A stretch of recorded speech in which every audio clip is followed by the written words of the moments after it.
actually start working as a full-fledged journalist, remember, readers will only read what you give them. In other words, it meant that you have to be very responsible in your writing. I sort of started my career with a small-time paper actually, which is not mentioned in the biodata, called Patriot. It was a launching pad, mostly considered those days for journalists, and it was also run by a former freedom fighter, Aruna Asif Ali. As a young and a new writer, I always was uncertain if I would ever make an impact with my articles. Very shortly, when after joining Patriot, I did a story which was about a Delhi hospital's malfunctioning. The administration was not properly functioning. And at the helm was a very, very well-known cardiologist those days. I won't take his name, but he was running the hospital. And I did a story which was basically against his administrative failure.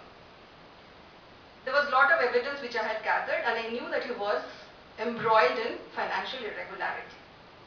But there was something which I didn't know. I didn't know that that gentleman was the paper owner's very good friend. So obviously when the story appeared the next day, I was taken to task and I was just an intern there. But I stood by my story, asserting that I had never doubted the doctor's professional competence. He was a surgeon par excellence, and I gave it to him. But what I had just questioned was his administrative failure.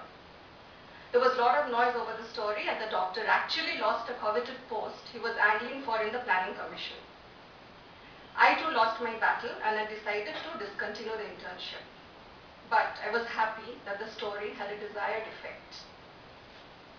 Yet it often made me wonder, what we write, can we really make a difference with that?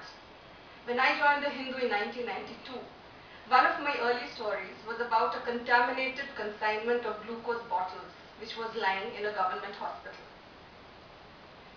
Very surprisingly, when I got the story, immediately some representatives of the pharmaceutical company, they got after me. And they just threatened me. And they said, please don't write the story, otherwise you have to face consequences. And what hurt me was that I was trying to sell the story, because in those days Hindu didn't really sell well in the north. And I tried to sell the story to reporters of other newspapers, thinking that if we all do it together, it will have a very good impact. But again, surprisingly, because I was young and new in the profession, and all the senior reporters in big papers said that no, I should not sort of take a chance at the beginning of my career, and I should not take such risks and forget the story. But I was lucky. Hindu supported me, and we went up and did the story. We actually launched a campaign. But in a way, this particular issue was my first wake-up call to journalism. When you feel that you may do good, you may also have well-meaning intentions attached to it, but there are always consequences to face. When Hindu took it up as a campaign and the matter was brought to the floor of the parliament, then the other newspapers which had earlier denied their help, they also joined in. The consignment was rejected and the company was blacklisted. That was the day when I realized the role and power of media.